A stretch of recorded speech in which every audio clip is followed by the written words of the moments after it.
We're facing a lot of problems as a nation. Record high inflation, rising crime, food shortages, Chinese spy planes, and the prospect of World War III. But one issue rises above all those threats, and President Biden addressed it last night during the State of the Union. I speak, of course, about hotel resort fees. My administration is also taking on junk fees. Those hidden surcharges too many companies use to make you pay more. We're going to ban surprise resort fees that hotels charge on your bill. Those fees can cost you up to $90 a night at hotels that aren't even resorts. And we'll prohibit airlines from charging $50 round trip for family just to be able to sit together. Baggage fees are bad enough. Airlines can't treat your child like a piece of baggage. For too long, workers have been getting stiffed. But not anymore.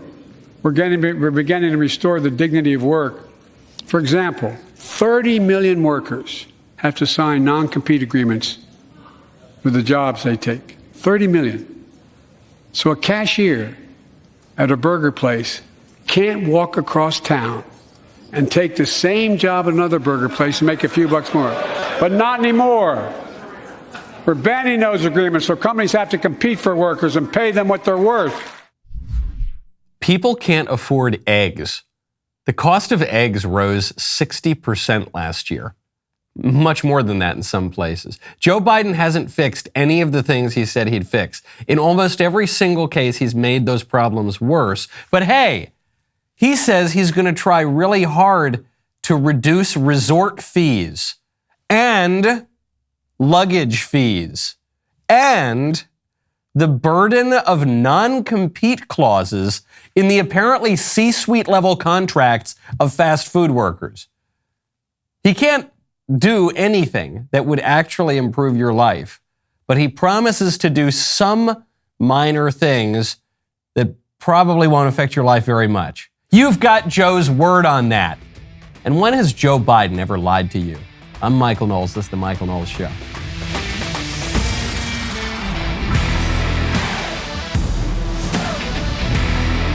Welcome back to the show. My favorite comment yesterday is from Berserker117, who says, anyone else notice how the red color theme of the Grammy Awards matched the color of Biden's speech last night?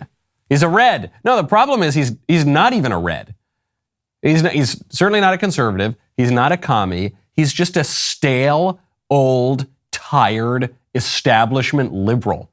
So it seems like the worst of all possible worlds. If he were a commie, at least he'd have a vision. It would be an evil vision, but he'd have a vision. Here, the vision is, I'm not going to do anything to fix anything. It's all falling apart. But you guys, ever notice those resort fees?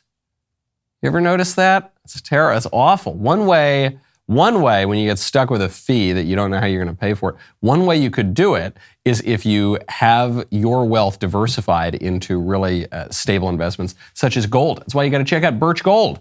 Right now, text Knowles to 989898. The U.S. blew through $31.4 trillion in its debt ceiling last month, and still the White House refuses to reduce spending. If you're worried about the future of this nation's economy, you need to consider diversifying into gold with Birch Gold. Birch Gold makes it easy to convert an IRA or 401k into an IRA in precious metals. Text Knowles right now to 989898 to claim your free info kit on gold and then talk to one of their precious metals specialists. I have really enjoyed investing in precious metals in my life. I think it's served me very well. With an A+ rating with the Better Business Bureau, thousands of happy customers, and countless 5-star reviews, you can trust Birch Gold to help protect your savings, and you will see why conservatives tend to like investing in precious metals and gold specifically. Text Knowles, K-N-W-L-E-S, to 989898 and protect yourself with gold today. That is Knowles to 989898. I can't get over the resort fees. To me, that was the highlight of the night, because it wasn't even just that he picked this really stupid issue to focus on amid all of the historic problems that we have. It's that he really thought this would resonate. When he leaned into the microphone, said, we're going to stop those resort fees at hotels that sometimes aren't even resorts. Who was he speaking to? Do you remember when the Democrats were the party of the working man? Republicans were the party of rich Uncle Pennybags, the plutocrat. And now the biggest issue, at the time of greatest economic turmoil since at least 2008, what the Democrats are focusing on is resorts and airplane inconveniences. You know, when you're jet setting around the world to go to your resorts, sometimes you have to pay an extra $50 to check your bag. Well, we're going to put an end to that. And we're going to put an end to non-compete agreements, which 99.9% of the time only affect high-earning, C-suite level and upper management level workers. And he's pretending that it's burger flippers who have to sign non-competes. Give me a break. I'm not going to subject you to the rest of the speech. And I'm not even one of those conservatives who hates the State of the Union per se. You know, Ben frequently says it's monarchical garbage and he hates every State of the Union. I don't mind it. I like that there's this one event every year in our politics that unifies both houses of Congress and both parties, and we all have to go and pretend that we like the president, or at least that we're semi-unified, and it draws a lot of public attention to our political system. It's got grandeur. It's somewhat uplifting compared to the rest of our politics. But last night was just bad. It was just a bad one. The cleverest part of the night was in the very beginning. Joe Biden opened up the speech by congratulating Kevin McCarthy on becoming Speaker. This was a dig at the Republicans. It was a stab in the back to McCarthy because he knows that if he, Joe Biden, praises Kevin McCarthy, that's going to hurt Kevin McCarthy with Republicans. And it was a real twisting of the knife to MAGA because MAGA and the more conservative members of Congress opposed Kevin McCarthy. So it was a way to just put a little wedge in there with the Republicans. It was cleverly done. Joe Biden did the same thing to Mitch McConnell. Mitch, we've known each other forever. Looking forward to working with you. It was just another way to divide the Senate Republican leader from his base. Another funny moment of the night was when Joe Biden referred to his achievement of near record unemployment for blacks and Hispanics.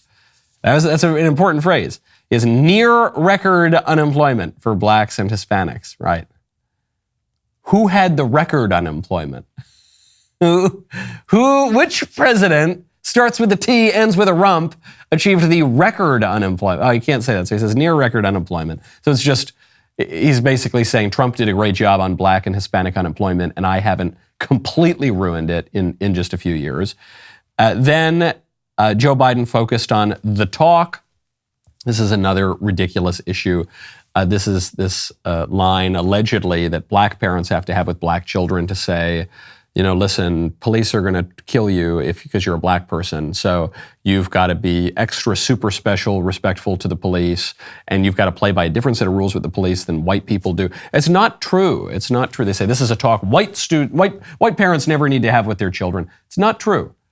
Okay, when I was learning how to drive, I was taught if a cop pulls you over, you stay perfectly still, hands on the 10 and the 2 on the wheel. Yes, sir, no, sir. Yes, officer, no, officer. Everybody gets that talk. And unfortunately, a lot of people who don't get that talk are the ones who end up in the situations that are provocative with the police. It's not a racial thing. And he did it with Tyree Nichols, the parents of Tyree Nichols, who was killed exclusively by black cops, but still trying to race bait. That's part of every single Democrat State of the Union. Then the biggest applause line of the night was when Joe Biden said we need to kill a lot more babies in the country, and he would work to protect abortion and federal law. That was the moment that all of those demonically obsessed or possessed Democrats stood up there and cheered like a bunch of hyenas. And then there was another great line. He says, name me a world leader who would change places with Xi Jinping. The answer to which is most of them would, because Xi Jinping is a very powerful leader on the world stage, and he's currently eating Joe Biden's lunch. And then the final little bit of unity we got from the State of the Union was when Joe Biden tried to tie the Paul Pelosi attack by a polygamous, lunatic, illegal alien vagrant in San Francisco, a city that hasn't been governed by Republicans since the Stone Age. He tried to tie that to January 6th, the very worst day in the history of the world. And he did it in a way that was actually very, very clunky and is, of course, preposterous. That was the whole speech.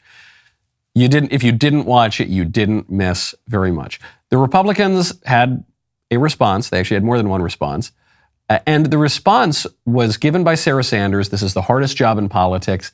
It never helps people's careers. But I got to tell you, I thought Sarah, having been given this terrible job, I thought Sarah did a phenomenal job at the State of the Union response. While you reap the consequences of their failures, the Biden administration seems more interested in woke fantasies than the hard reality Americans face every day. Most Americans simply want to live their lives in freedom and peace. But we are under attack in a left-wing culture war we didn't start and never wanted to fight. Every day we are told we must partake in their rituals, salute their flags, and worship their false idols. All while big government colludes with big tech to strip away the most American thing there is, your freedom of speech. That's not normal. It's crazy, and it's wrong. Make no mistake, Republicans will not surrender this fight. We will lead with courage and do what's right, not what's politically correct or convenient. Love it. I think Sarah's terrific. I thought she was one of the best press secretaries we've had in American history. I think she's doing a great job down there as governor of Arkansas. What does she do? Take note, squishy Republicans. What does she do? She doesn't give some anodyne speech about how we just need to deregulate. Just deregulate, get the government out of our lives. Come on, the left is insane. We're the sane people. No, she said, we're in a culture war. We're in a culture war that we didn't start. The left started it. The left started the culture war, and then what do they say? They always say, well, who cares about the transgender bathrooms? Who cares about what your kids are being taught in school? Gay porn in the elementary school library? Who cares? Who cares? Who cares? Who cares? You guys care. The libs care. Why do you care? Because it matters. Maybe the conservatives should care too. I thought Sarah did a bang-up job. Her presentation was great. Didn't seem angry, didn't seem weak. She just seemed on the money. She had a very clear vision. But unfortunately, that very clear vision, which has worked out very well in Virginia, culture war won us the Virginia governorship, worked out very well in Florida. Culture war gave us the victories in Florida, and Ron DeSantis is now one of the leading Republican candidates for president in 2024. Hasn't even declared that he's running. But the Republicans gave another speech, and it was not all that culturally conservative. In fact, it was not even in English. When things irritate me in politics, I know I need to calm down, practice patience, kiss it up, as people used to say. One great way to do that is with Hallow. Right now, go to hallow.com/Knowles. It seems like for Lent this year, the libs are giving up their morals and any common sense. You and I are going to combat that with a solid foundation in our faith, values, and fasting. Ash Wednesday is coming up on February 22nd. There is no better time than now to start building a daily habit of prayer and meditation with Hallow. Hallow is the #1 Christian prayer app and the #1 Catholic app in the world. Pray every single day leading up to Easter with world-famous Catholics and Protestants alike. Jim Caviezel, Father Mike Schmitz, even Mark Wahlberg. Dive deep into Scripture and the second most read Christian book of all time, The Imitation of Christ. You will learn how to become a better individual in spite of today's broken world through prayer, fasting, and giving. Hallow will help guide you on your journey to become more like Christ. Download Hallow at hallow.com/Knowles and get an exclusive 3 months for free, which will carry you through Lent and Easter. That is 3 months free, absolutely free at hallow.com/Knowles. The Republicans gave a second State of the Union response, this one in Spanish. I'm pleased to say that at least one of the 3 State of the Union addresses last night was in English. We had Congressman Juan Ciscomani, he spoke Spanish. Joe Biden spoke gibberish. Sarah Sanders at least spoke some English. Juan Ciscomani had this to say. Presidente Biden nos quiere decir que todo va de maravilla. President Biden wants you to believe everything's great. Pero ¿por qué nos sentimos de maravilla? Why El aren't sueño people feeling americano great? parece inalcanzable Y American dream feels el unattainable. presidente President sigue fails to show sin ejercer liderazgo, al no leadership, presentar ningún remedio present any viable. viable solution. No ha tenido soluciones y claramente aún no las He tiene. hasn't had solutions and clearly Pero los still doesn't. republicanos de la Cámara de Representantes ya As estamos House comenzando a Republicans, we've ofrecer already una begun to dirección offer a different direction. Una dirección que enfrenta directamente address the most los significant temas issues más importantes para impacting las familias de American nuestro families. país. Bajo el liderazgo del presidente Under de the la leadership Cámara de of Kevin Representantes, McCarthy, Kevin McCarthy, hemos hecho un compromiso con Estados Unidos. We have made Un a compromiso, con cada uno de ustedes. commitment to Que da America, prioridad a una economía fuerte, commitment to every American a that una prioritizes nación a strong segura, economy, a secure a un nation, futuro a future basado en based on libertad, freedom. y a un gobierno que rinde cuentas. That's the compromiso con los Estados Unidos that the Republicans are offering us. You know what compromiso I would like?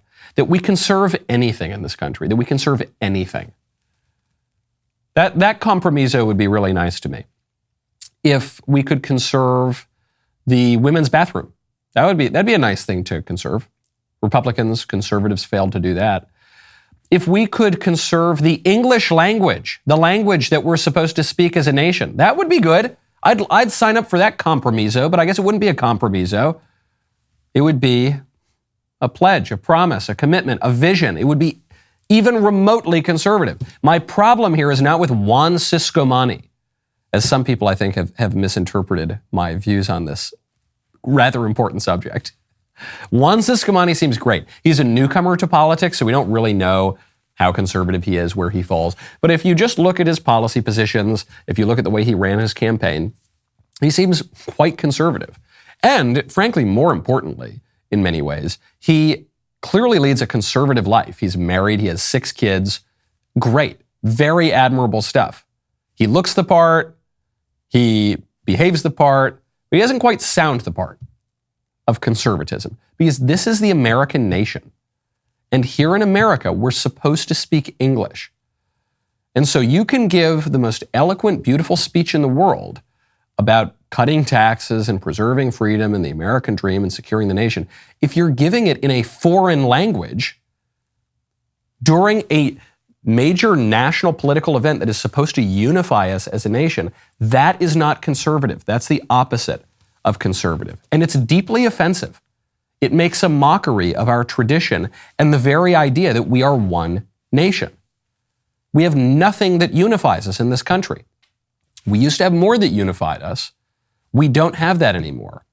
And in some cases, the loss of that unity was intentional and was done with the very best of intentions and comes out of some of the historical circumstances of the United States. But it is just a matter of historical fact that nations traditionally can be unified by religion. We no longer are unified that way. Can be unified by race. We used to be much more unified that way, but there were always racial differences in America, just from the fact that the Dutch came over, then you had the English come over, and I'm just talking about New York right there, and there were already Native Americans there in New York. It was largely settled by the English in the United States, but you did have people from Spain and the southeast of the United States. You had a bunch of Irish immigrants, some Italian immigrants, you had black slaves, obviously. So it was always racially more complicated, even though it was predominantly white.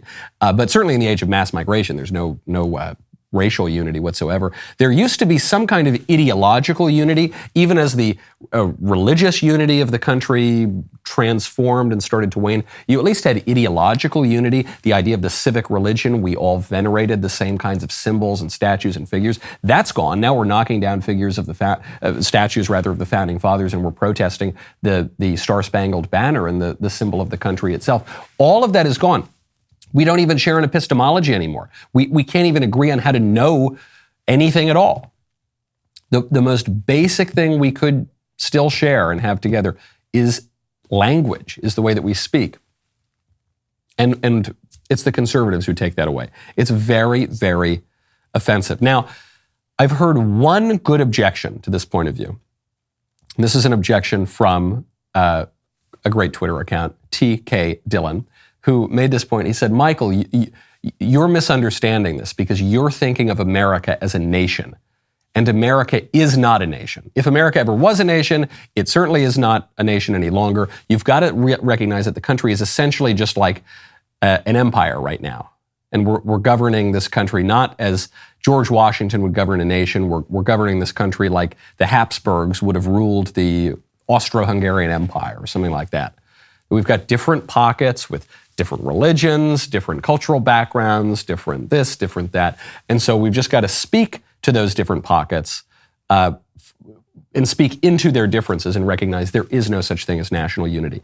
I don't want to give up the idea that we are an American nation. I don't want to give up the idea that we actually have something in common from sea to shining sea. I don't want to give up the idea that despite the differences between the states and the various peoples who constitute the states, that we actually are out of many one. I'm not ready to give up that idea.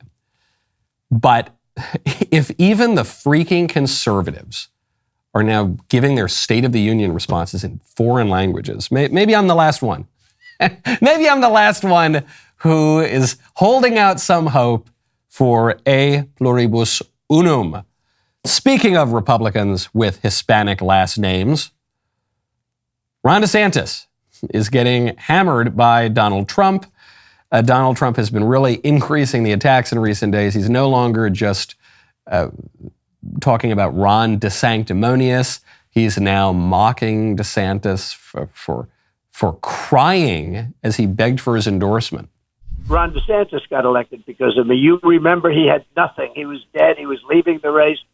He came over and he begged me for an endorsement. He was getting ready to drop out. I gave him an endorsement, and as soon as I gave that endorsement, in fact, I said, you're going to have a hard time. He was running against Adam Putnam, the Commissioner of Agriculture, who had a massive lead. He's been running for 8 years while he was commissioner. He had $40 million in cash. I believe it was 40. And he was up in the poll massively by, tremendous, but not catchable, not even catchable. He said, if you endorse me, I'll win. And there were tears coming down from his eyes. He said, if you endorse me, I'll win. I'll say, you know what, Ron? Ron was one of 150 people that was on television. There were tears coming down from his eyes. This reminds me of Trump talking about Megyn Kelly. You remember he said, oh, there was blood coming out of everywhere. I don't know. I think that was the line he said. Or you got little Marco there. Little Marco, he's sweating. He's drinking water. He's sweating. I don't know what it is with little Marco. This is how Donald Trump brands his opponents. When he does it well, the way that he does it is he focuses on physical attributes. It's little Marco. Oh, you see John Kasich, the way he eats, it's disgusting. You never saw anything so disgusting in your life. Oh, this woman, that woman, big fat slob. You ever look at that? Oh, yeah, Ron, he had tears in his eyes. Trump is a very vivid describer of his opponents, and he paints those pictures with words, but he's really painting you an image here. That's what he's doing to DeSantis. He's now also calling DeSantis a groomer. He's saying that when DeSantis was a teacher, he would go around and get cozy with the high school girls and drink with them, and everyone's very upset about this. It's the way it goes, guys. This is what it is if you're going to run against Donald Trump.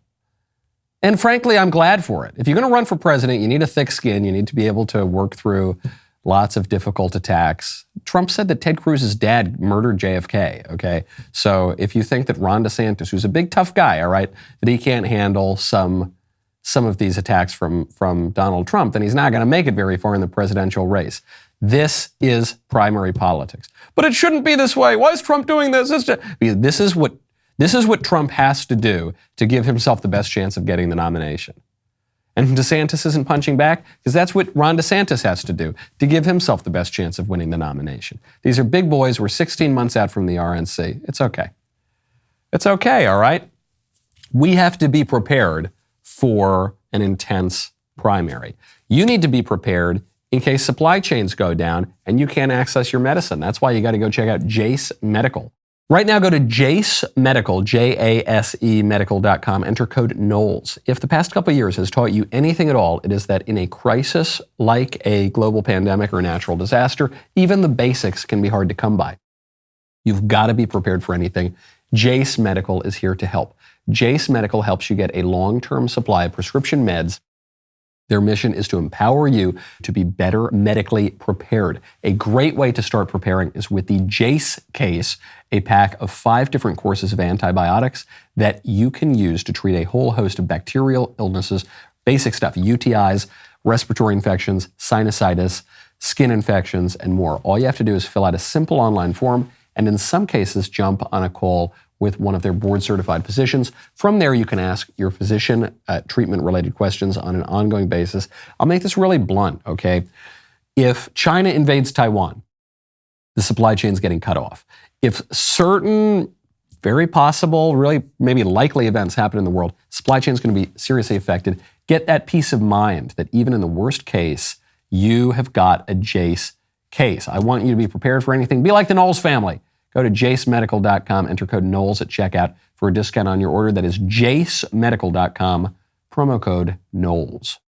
Speaking of Ron DeSantis, he's making enemies.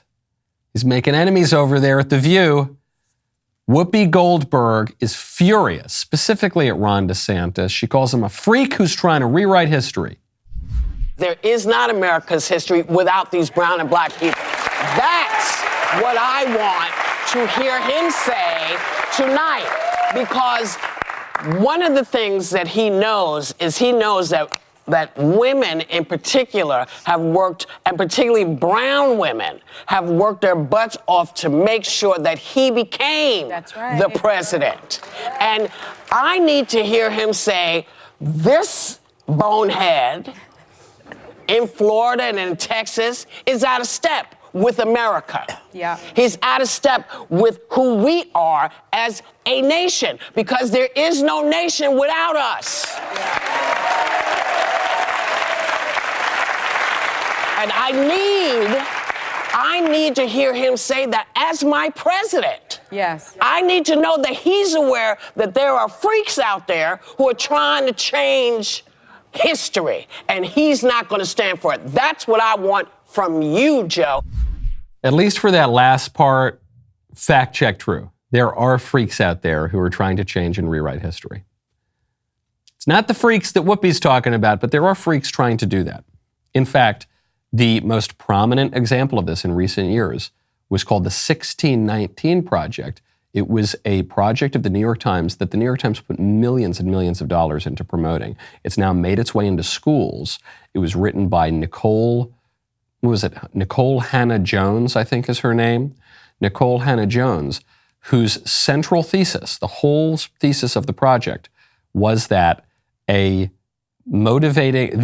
motivating factor for the American Revolution was to preserve slavery. And so the true date of America's founding is not 1620 when the Pilgrims arrive on the Mayflower. It's not 1776 when the Revolution kicks off. No, it's 1619 when the first slave ships arrived on the East Coast. The central thesis was proven wrong. It was debunked. It wasn't even just debunked by those of us on the right. It was debunked by left-wing academic historians who said that this woman who was setting out to rewrite history was just making it up.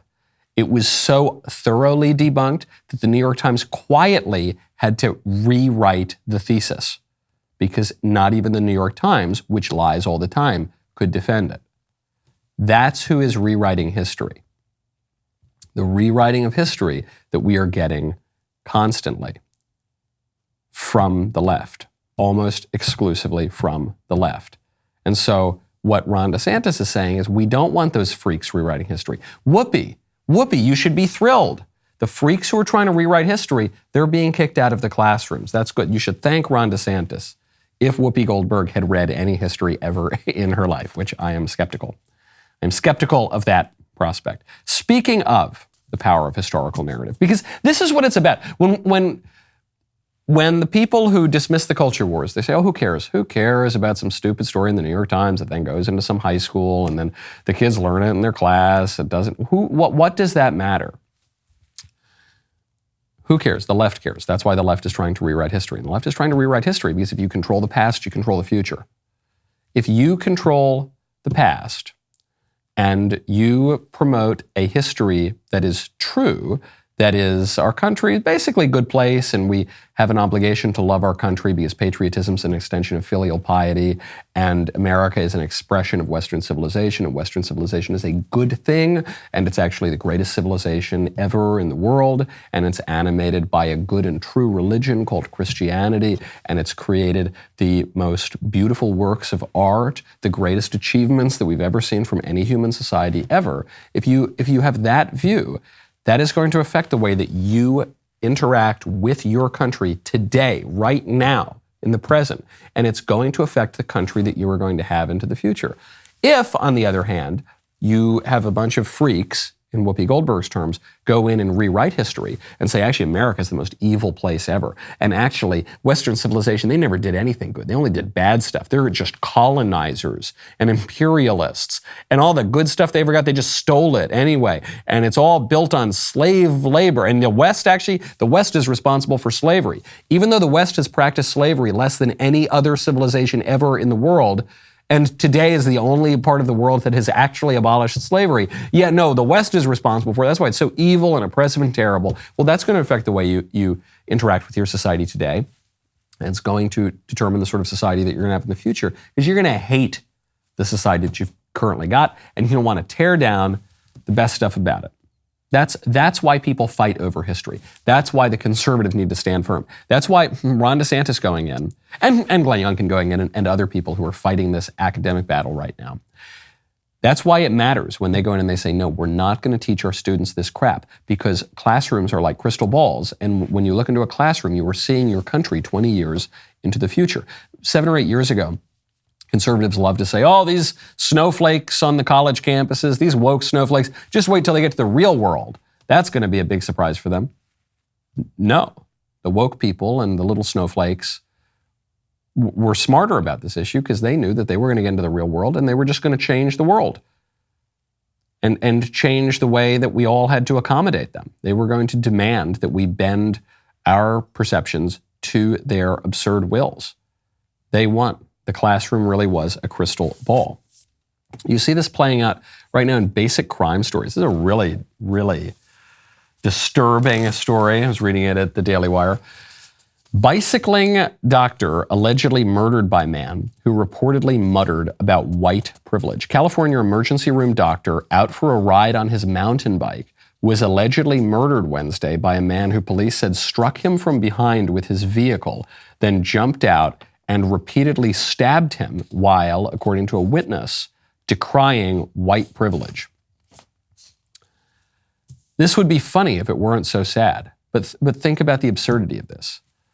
A guy is driving along, I guess it was a black guy, is driving along, and presumably it wasn't a white guy. Although these days, I don't know, the white liberals are so self-hating, I guess it could have been, but I assume it was not a white guy. He's driving along, he sees a white guy. He is enraged. I imagine not merely by the color of the guy's skin, though I suppose it could have been that, but maybe he's enraged by the bicyclist riding too slowly. Maybe he's enraged by the fact that this guy gets to go on a bike ride while he's got to be driving and he's working or something. Whatever enraged him, he hits the guy, gets out of the car, and just starts stabbing this man to death while claiming to be the victim himself. While claiming that the man that he is murdering he's the oppressor. He's got all of the privilege. And he, the murderer, he's the oppressed one.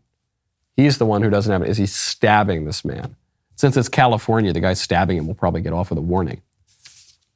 Vehicle approached a cyclist at an intersection, drove around the victim after hitting him, exited the vehicle, went back, and just continued to assault the victim because of white privilege. If you believe that, if you believe what you are taught in schools and by the media and by the government and everywhere in the pop culture and by the diversity training at your office and by everything in the culture, if you believe that white people really are not only evil, but the source of all the evil in society, the very reason that society is broken, because the true evil that pervades our country is whiteness, structural whiteness that we have to abolish, then because ideas have consequences, you might take it into your own hands to abolish that whiteness by abolishing the life of the white person that you run into. and you would feel totally justified. If you are not particularly intelligent, as I can't imagine this murderer is, if you are not particularly thoughtful or well-educated, you could really believe that. As you're murdering someone, you say, wow, I'm doing the right thing. Wow, I stopped this guy from oppressing me with his nice private bicycle ride. That's the consequence of critical race theory. That's the consequence of the critical studies departments in universities and high schools now that tell you that America is an evil country and white people in particular are the problem. And if you're not white, you're justified in doing whatever you want to victimize the alleged oppressors. That's the consequence of it. Talk about freaks. Those are the freaks. Speaking of dangerous things, Megan Rapinoe, who I am told is a soccer player, Megan Rapinoe has a message for you. The message is that you need to go out and get your 75th Fauci Ouchie. And that message does not come free. Megan here. Megan here. To get my booster. Get your booster. Here she is. She's in the doctor's office. Okay, she got her shot, apparently. I'm in, boosted, ready to roll into this year. Let's go. Let's go. Hey, guys. It's so sad. It's so cringy. First of all, nobody thinks Megan Rapinoe is cool.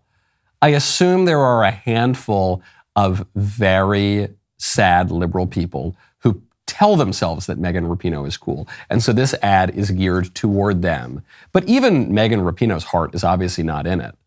It's so sad the way she's trying to push. She's like, hey, y'all, Megan, we're going to get our booster. Yeah, that's cool. Let's roll. But it's so half-hearted. No one really believes it. Then you see why it seems so contrived and half-hearted.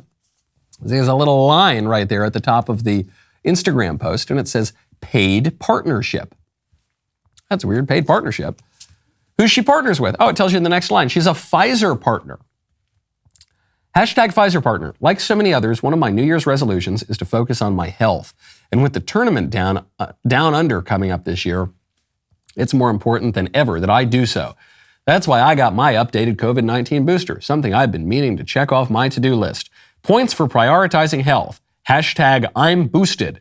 Go to vaccines.gov to check your eligibility and schedule an appointment today. So you know this was just written by the marketing department, either in the government or Pfizer. You know this because she's using hashtags like it's 2008. That's not, people don't do that anymore. That's not, but anyway. So, okay. Hashtag I'm boosted, hashtag Pfizer partner. I head on over to this government website. I've been meaning to do this. I feel really great. It's so important to go get your booster. You're so lucky to be able to have this injection. If it's so great, and if we're all so lucky to be able to inject ourselves with this experimental drug, why does Pfizer have to pay niche celebrities to promote it? If it's so great, and if COVID is so dangerous and scary that we're just waiting, I can't wait to get my vaccine, why does Pfizer, why does the government, why does whoever's footing the bill here, why do they have to pay? And specifically, why do they have to pay this kind of celebrity? They're not calling me. They're not calling Ben. They're not calling Tucker and saying, hey, you want to be a Pfizer partner? Because they know that our audiences are going to say, what the hell is wrong with you people? We're not going to get that Fauci Ouchie. No clot shot for me, thank you. No, I'm good, thanks. But the handful of people who follow Megan Rapinoe, that's the target audience. They know these libs are at least going to be open to getting the shot. And then what's so crazy is even the libs, even the very people who follow Megan Rapinoe are not clamoring to go get the Fauci Ouchie. These are the people who should have been the first in the line. And yet even they are not. Even they need to be bribed and bought off to get the shot. Wonder why that is. Probably because it's not a great shot. So that's what I would deduce. Speaking of the biomedical security state, the UN is going to take action against me. for daring to question the genius of Dr. Fauci and the benevolence of our rulers in the lab coats. The UN Secretary General is calling for global action against mis- and disinformation. We will call for action from everyone with influence on the spread of mis- and disinformation on the internet. Governments, regulators, policymakers, technology companies, the media, civil society. Stop the hate. Set up strong guardrails. Be accountable for language that causes harm. And as part of my report to our common agenda, we are convening all stakeholders around a code of conduct for information integrity on digital platforms. And we'll also further strengthen our focus on how mis- and disinformation are impacting progress on global issues, including the climate crisis. The mis and the disinformation. And of course, mis and disinformation just means anything that contradicts the narrative of the liberal elite on any given day. So on the day where Dr. Fauci said, don't wear a mask, masks don't work, if you came out and said, you should wear a mask, that would be mis and disinformation. But then 5 seconds later, when Dr. Fauci said, actually, you do need to wear masks, masks are very important, masks do work, and you contradicted that and you said, actually, I think masks don't work, that would be mis and disinformation. The feature that determines what the mis and disinformation is just whatever the liberals are saying at this point. And you might say, well, who cares what the UN is warning about? The UN doesn't have any power. The UN doesn't have a ton of power in itself.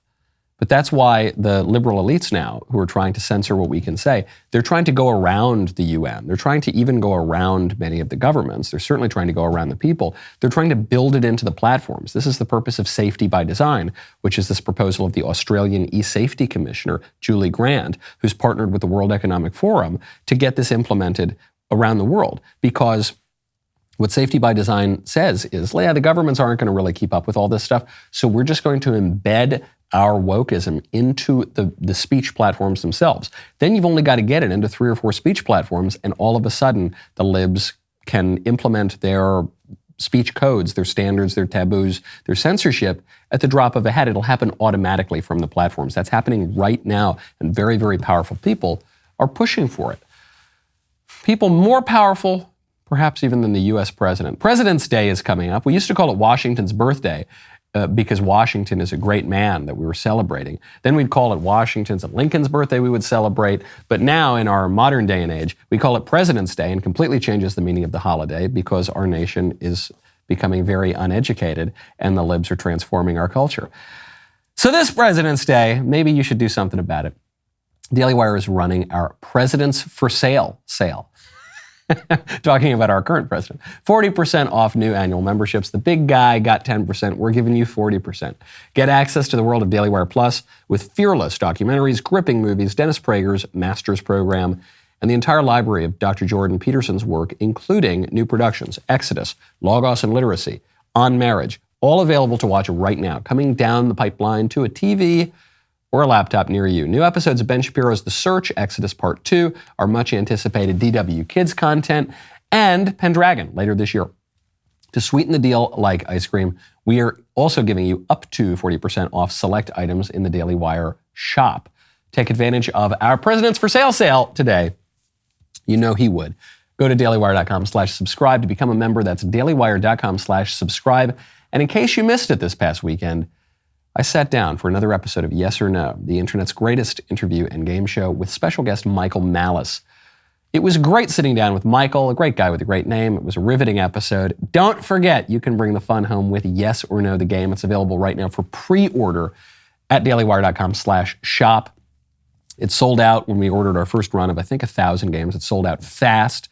There's a new run. We've ordered many multiples of that. It's going to sell out again. So pre-order. I think there are still copies available. Pre-order right now. It's filled with harmful and conspiracy content. Yes or No tests your knowledge of those closest to you. Do you really know your friends and family? Do they really know you? Get to the bottom of it all, including your glass, with Yes or No, the game.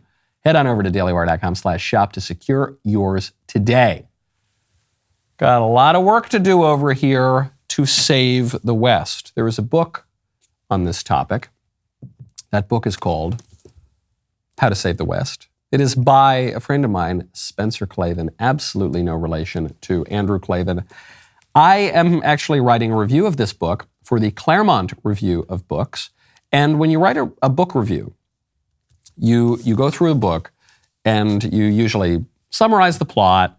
You give your take on the information presented, the way in which it's presented, the style of the book, the prose, all of that.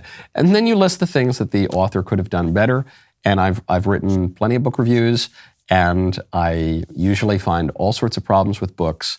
And I'm not exaggerating. I did not have a criticism of this book. I was actually thinking, do I need to just make up a criticism just so my book review doesn't look too positive? That is how good it is.